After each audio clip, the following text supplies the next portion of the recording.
آج ماہ رمضان المبارک کے دوسرے عشرے کا آغاز ہو چکا ہے۔ پہلا عشرہ اختتام کو پہنچ چکا ہے۔ اگر ابھی تک آپ اپنے مقدر کو نہیں سنوار سکے، اپنی قسمت نہیں بدل سکے، آپ کا نصیب نہیں کھلا، آپ کی حاجتیں پوری نہیں ہوئی، تو یہ 3 دعائیں ضرور پڑھ لیں۔ یہ 3 دعائیں پڑھتے ہی آپ کا نصیب بدل جائے گا اور اللہ آپ کو سب سے قیمتی چیز عطا کرے گا، کیونکہ آپ نے اگر پہلے عشرے میں کچھ بھی حاصل نہیں کیا، اس کی رحمتیں برکتیں نہیں حاصل کر پائے، تو آپ نے فوری طور پر ان 3 دعاؤں کو پڑھنا ہے، کیونکہ پہلا عشرہ تھا رحمت کا، یہ ہے مغفرت کا عشرہ۔ سب سے پہلی چیز جو پہلی دعا ہے وہ اس عشرے کی خاص دعا آپ پڑھیں گے، اس کی ترتیب اور طریقہ کار بتاؤں گا۔ یہ تینوں دعاؤں کو آپ نے ایک ساتھ ہی پڑھنا ہے،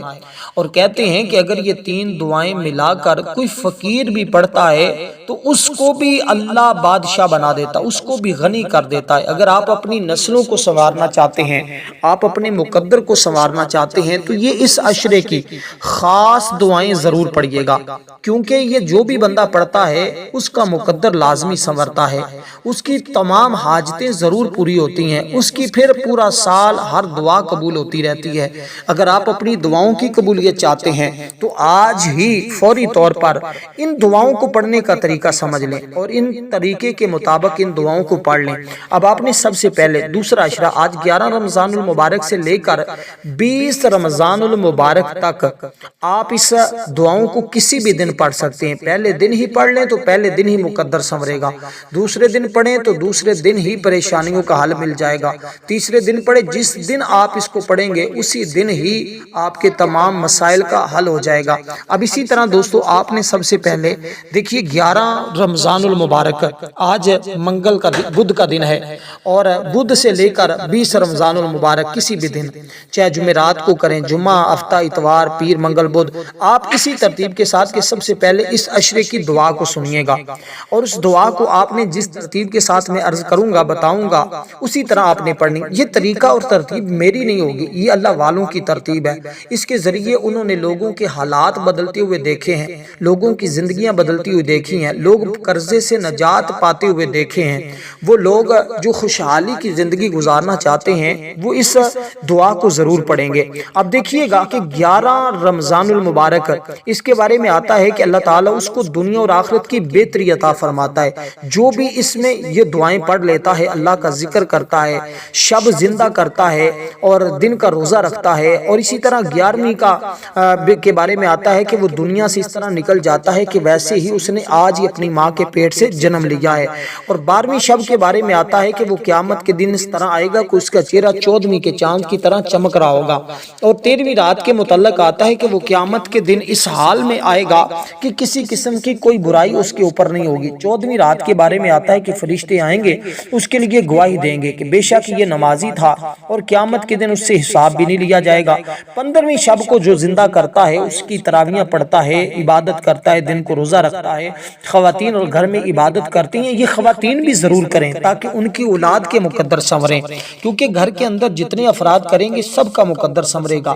سب کو اللہ تعالیٰ اپنی رحمت کے سائے میں کر لے گا۔ دیکھیں 3 آدمی ایسے ہیں جن کی کوئی دعا رد نہیں ہوتی، ان میں سے ایک روزہ دار ہے کہ جب افطار کے وقت وہ دعا کرتا ہے تو اللہ تعالیٰ اس کی دعا کو رد نہیں فرماتا، دوسرا عادل بادشاہ ہے، تیسرا مظلوم ہے جو جس پر کوئی لوگ ظلم کرتے ہوں، اللہ تعالیٰ اس کی دعا کو بھی رد نہیں فرماتا۔ دیکھیں میرے آقا نے ارشاد فرمایا، حضرت سہل بن سعد رضی اللہ تعالیٰ عنہ اس بات کے راوی ہیں کہ آقا علیہ السلام نے فرمایا جنت کے دروازوں میں ایک خاص دروازہ ہے جس کو باب الریحان کہا جاتا ہے، اس دروازے کی قیامت کے دن صرف روزے داروں کا داخلہ ہوگا، اس کے سوا اس دروازے سے کوئی داخل نہیں ہو پائے گا۔ اس دن پکارا جائے گا کہ کدھر ہیں وہ بندے جو اللہ کی رضا کے لیے روزہ رکھا کرتے تھے، بھوک اور پیاس کی تکلیف اٹھایا کرتے تھے، وہ پکار پر چل پڑیں گے، ان کے سوا کسی اور کا اس دروازے سے داخلہ نہیں ہو سکے گا۔ جب روزے دار اس دروازے سے جنت میں پہنچ جائیں گے تو یہ دروازہ بند کر دیا جائے گا، پھر اس میں کسی کو داخل نہیں ہونے دیا جائے گا۔ اس لیے دوستو اب آپ کو اسی ترتیب کے ساتھ اس کو سمجھنا ہے کہ اگر آپ اس کی حقدار بننا چاہتے ہیں تو آپ نے اس ترتیب کے ساتھ ان دعاؤں کو بھی پڑھنا ہے۔ ماہ رمضان المبارک کے روزے بھی ضرور رکھیے گا، اگر کوئی رہ جائے تو بعد میں اس گنتی کو ضرور پورا کیجیے گا، لیکن کوشش کر کے آپ اسی طرح کریں۔ دیکھیں اللہ تعالیٰ اپنے بندوں کے لیے نعمتوں اور انعامات کا شمار کرنا ممکن نہیں کہ جتنی وہ اپنے بندوں کے اوپر نعمتیں اور انعامات کا نزول فرماتا ہے، لیکن اللہ کی ان نعمتوں میں رمضان المبارک کو ایک منفرد حیثیت حاصل ہے۔ حضور نبی اکرم صلی اللہ علیہ وسلم اس مہینے کا انتظار رہتا تھا اور شوق سے استقبال کرتے تھے، کیونکہ اس کا پہلا عشرہ اختتام کو پہنچ چکا ہے اور دوسرا عشرہ مغفرت کا عشرہ ہے، اس لیے کہ ماہ رمضان المبارک رحمت، بخشش اور مغفرت کا مہینہ ہے۔ وہ لوگ خوش قسمت ہیں جنہوں نے مبارک مقدس مہینے میں روزے اور عبادت کے ذریعے اللہ کو راضی کر لیا ہے۔ جو بھی تک نہیں کر سکے وہ مبارک مہینے میں اس طرح پڑھیں اور انشاءاللہ تعالی اللہ پاک ان سے راضی ہو جائے گا۔ اب دوسرے عشرے کی دعا کو ذرا سن لیجئے گا، اس کو آپ نے اول آخر درود پاک ایک مرتبہ پڑھ کر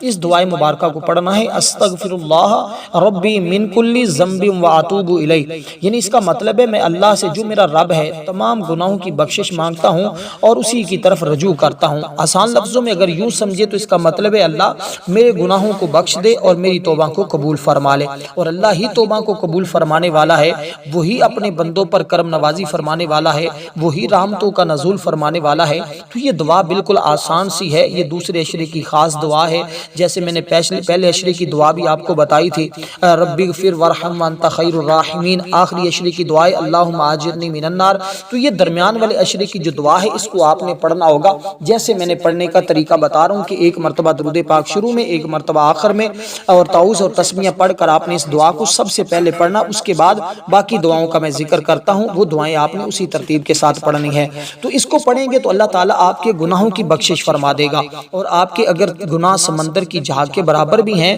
تو اللہ تعالیٰ اس کی برکت سے معاف فرما دے گا، کیونکہ حضرت ابو ہریرہ رضی اللہ تعالیٰ عنہ بیان کرتے ہیں کہ اے لوگو اتنی عبادت کرو، اور حضور علیہ السلام کا فرمان موجود ہے، حضور فرماتے ہیں کہ اتنی عبادت کرو جتنی تم کر سکتے ہو، کیونکہ اللہ تعالیٰ تو ثواب دینے سے تھکتا نہیں ہے، یہاں تک کہ تم عبادت کرنے سے اکتا جاؤ گے، اس لیے کہ اللہ تعالیٰ توبہ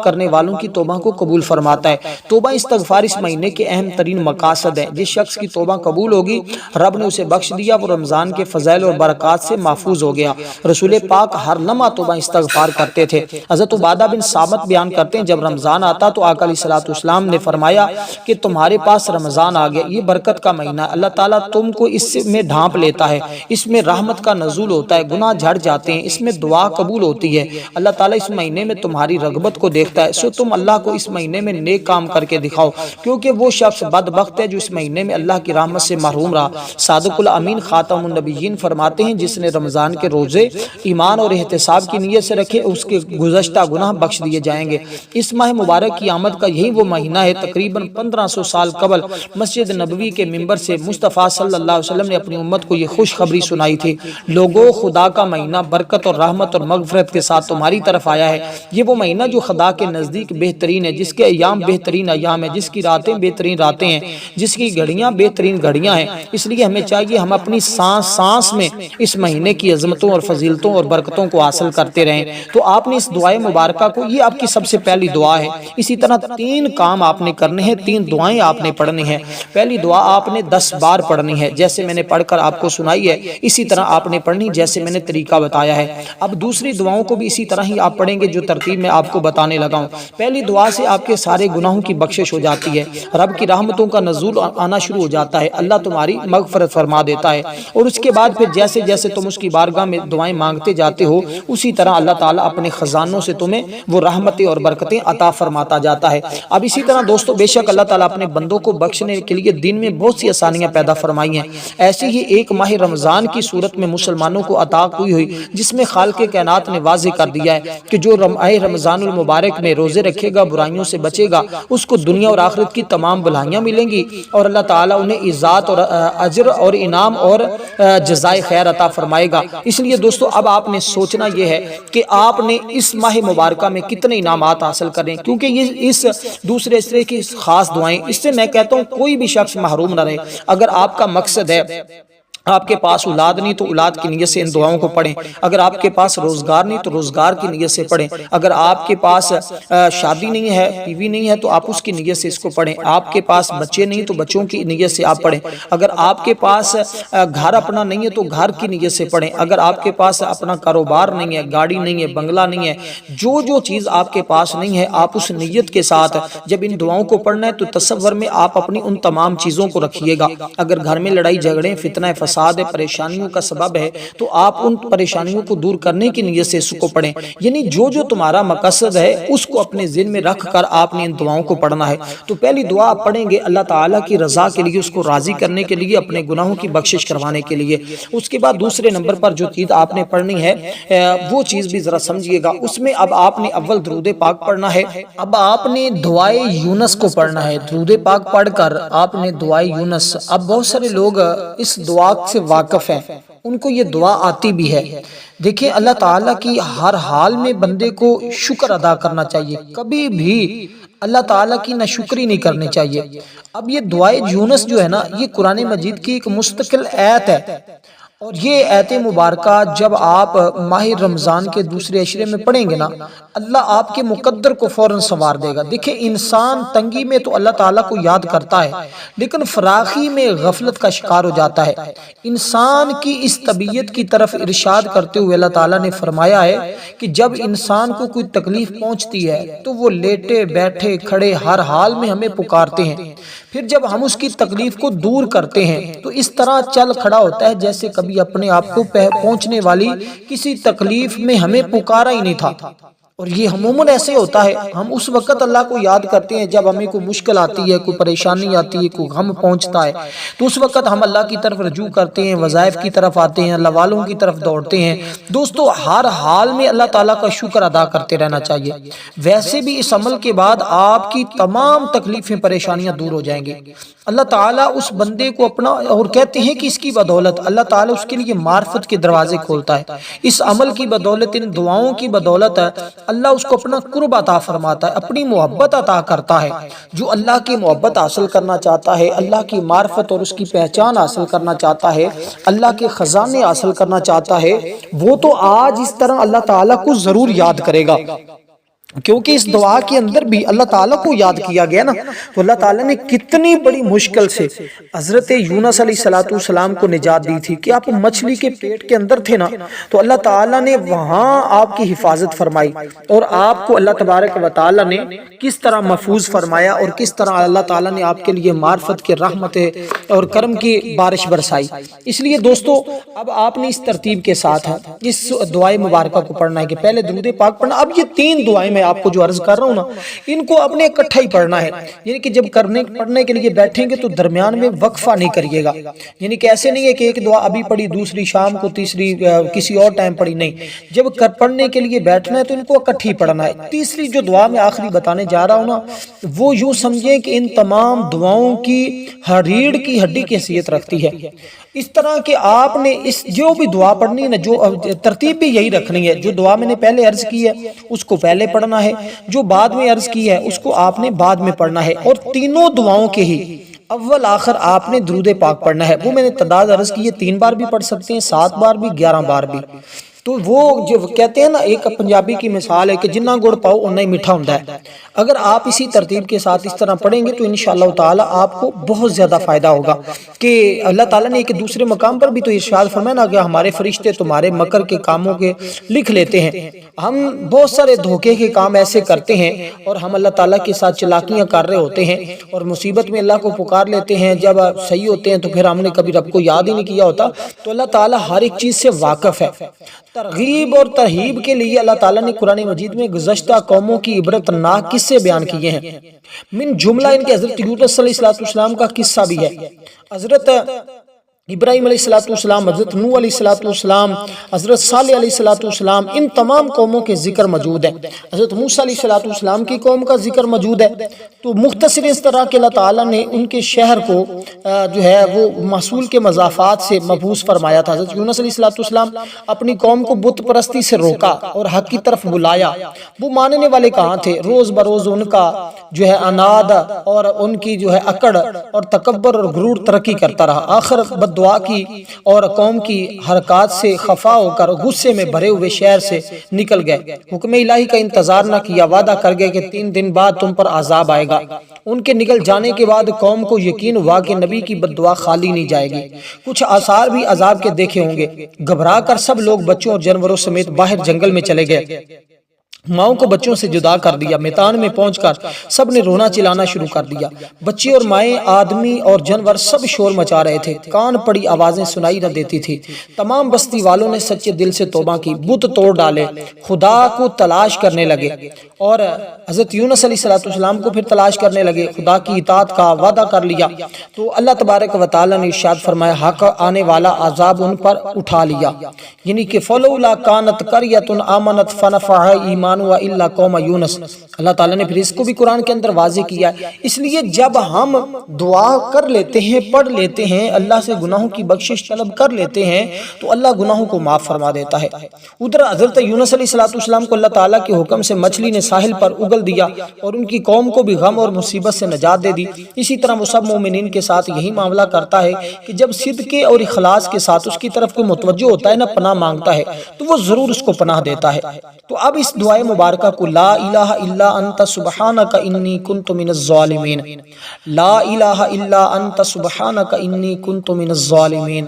لا الہ الا انت سبحانک انی کنت من الظالمین۔ اس دعائے مبارکہ کو اس طرح آپ نے پڑھنا ہے جیسے میں نے عرض کی ہے، تینوں دعاؤں کے اول آخر درود پاک کے ساتھ۔ اب اس دعا غم اور پریشانی سے، آپ کو ہر قسم کی غم اور پریشانی سے نجات ملے گی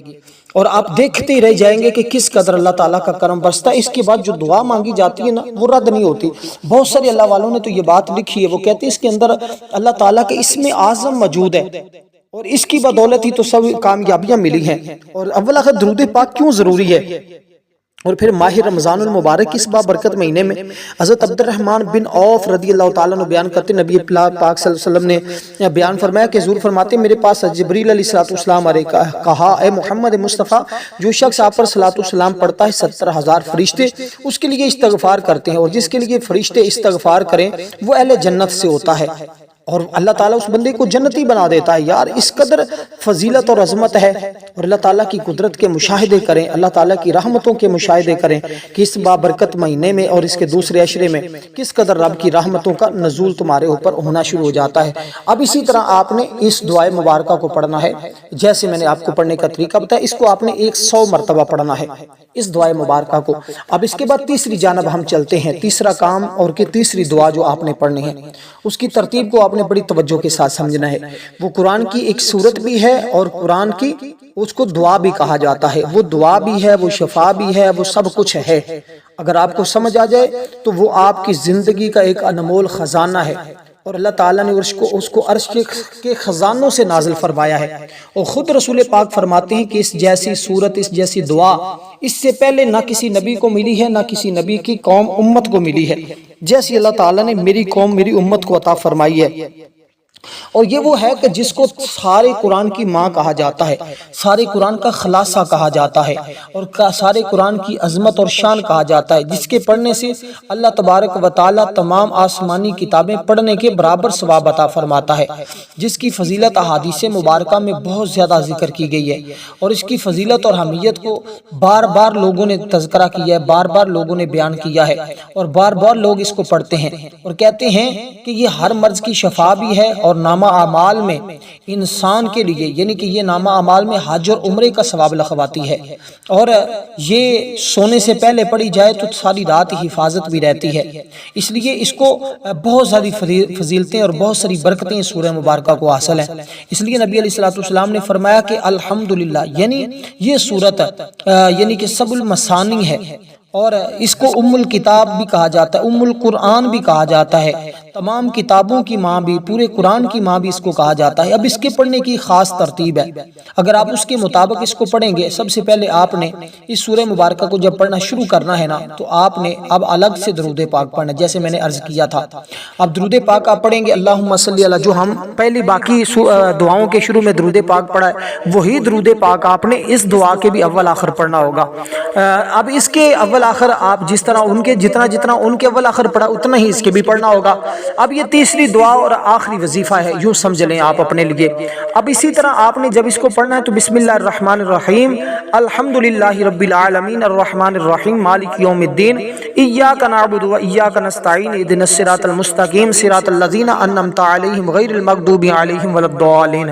اس طرح آخر میں آمین بھی پڑھیں گے۔ کہتے ہیں کہ جو شخص اس سورہ مبارکہ کے آخر میں لفظ آمین بھی پڑھتا ہے، اللہ 4 ملائکہ اس کے لیے مقرر فرما دیتا ہے جو اس کے لیے بخشش کی دعا کرتے ہیں۔ تو اسی طرح آپ نے اس سورہ مبارکہ کے آخر میں لفظ آمین کو لازمی پڑھنا ہے ہر حال میں۔ اس طرح آپ پڑھیں گے شروع میں بسم اللہ، آخر میں آمین، تو 1 شمار کریں گے۔ اسی طرح پھر دوبارہ اس سورہ مبارکہ کو اسی ترتیب کے ساتھ پڑھیں گے، پھر اسی طرح اس سورہ مبارکہ کی تعداد کو مکمل کرنا جو تعداد میں عرض کرنے لگا ہوں۔ تو اگر کوئی گھر کے اندر بیمار ہے، مریض ہے، آپ اس کو پانی کے اوپر بھی دم کر کے پلا سکتے ہیں، انشاءاللہ شفا ملے گی۔ اور جمعۃ المبارک کے دن ہماری خصوصی دعا بھی ہوتی ہے، اس میں بھی ضرور اپنا نام شامل کروائیں۔ تو اب اسی طرح جب اس سورہ مبارکہ کو پڑھ لیں، آپ نے اس کو 100 بار پڑھنا ہے۔ اس کے بعد آپ نے اللہ تعالیٰ کی بارگاہ میں دعا کرنی ہے، اور اس سارے کا ثواب شہداء بدر کی روح کو پیش کر کے اور ماہ رمضان کے مہینے میں جتنے بھی وصال ہوئے ہیں سب کی روحوں کو پیش کر کے اللہ کی بارگاہ میں دعا کرنی ہے، ان کے صدقے سے دعا اللہ تعالیٰ ضرور قبول فرما لے گا۔ والسلام ورحمۃ اللہ وبرکاتہ۔